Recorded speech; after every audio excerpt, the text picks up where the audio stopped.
Ladies and gentlemen, welcome to another episode of The Death of Art.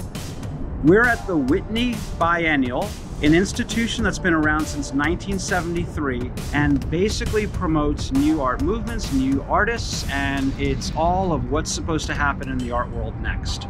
This is a massive show, but unfortunately we arrived late and have about an hour left in the day. So we're just gonna whiz through this. In the event that we find something earth-shaking, we're gonna stop. But other than that, this is gonna be a quick one.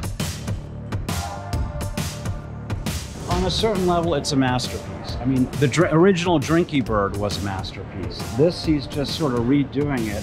And according to the little blurb down below me, it has a heat exchanging engine, so the thing will move if temperatures and conditions are right.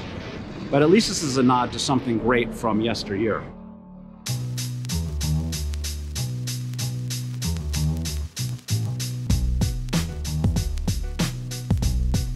This is one of those cases where there's so little to say about the piece. I'm just drawing a blank, but I came prepared because I've been bringing my Geiger counter to art openings and checking to see if there's some unseen meeting, like radiation levels. So this measures radiation in microsieverts per hour. So if nothing else, I can tell you whether or not this piece is radioactive or not. Oh, it went up to 0.12. But this is basically the background radiation of New York. It's almost less radioactive. It might be absorbing radioactivity for all I know.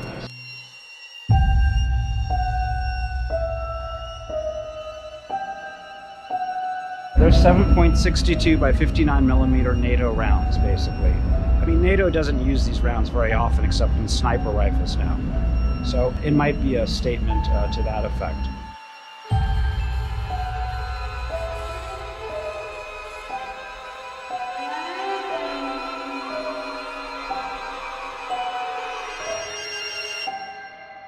This one behind me is an absolute monstrosity. I cannot imagine a more amateurishly painted and so amateurishly big.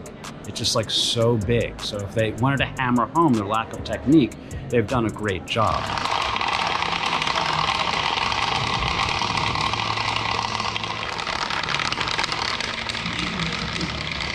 Okay, I think I finally found something that is great. These are amazing. This is like resonance. This is simple. This is MacGyver. It's like Frankensteinish. It's got it all. I mean, this is good conceptual art.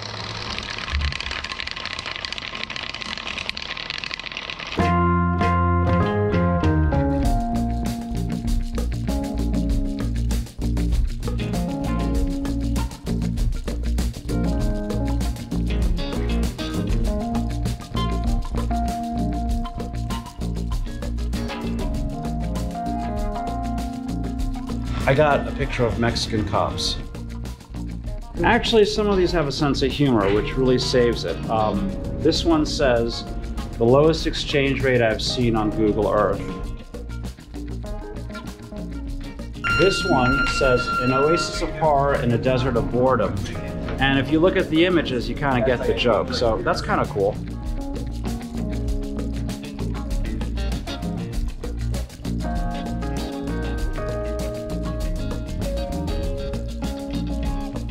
It looks like a map of New York. Lower Manhattan's there. You have the East River. Up here you have Queens. Then you go down. There's the Gowanus Canal, and you're into Brooklyn. And if this painting could possibly be any bigger, you would have Staten Island just over there.